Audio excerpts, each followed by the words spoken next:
চলুন দেখুন এখানে আর কি চেন্নাইয়ে ফুটপাতের রাস্তার ধারে দোকান কীরকম আর কি বসে। এখানে বসেছে নানা রকম কাটা ফলের দোকান, তারপরে আইসক্রিম। আপনি এখানে নানা রকম ফল আর কি কাটা পাবেন, ধরুন এই তরমুজ, পেঁপে, তারপর কাঁচা আম, সেগুলো একটু করে লবণ আর একটু করে লঙ্কার গুঁড়ো মাখানো। এই যে একটা ভুট্টার দোকান, পাঁপড়, ভুট্টা সেদ্ধ বিক্রি হচ্ছে। আর এই যে হেডফোনের দোকান, তারপরে আইসক্রিম, আরও নানান রকমের দোকান বসেছে।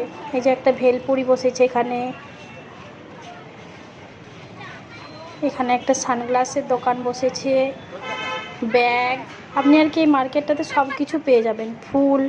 এই যে একটা ভাজির দোকান বসেছে, সিঙ্গাড়া, তারপরে ওই পেঁয়াজ দিয়ে ভাজি, সেরকম আর কি নানান রকমের দোকান বসে এখানে। বাবা আরো ছোট।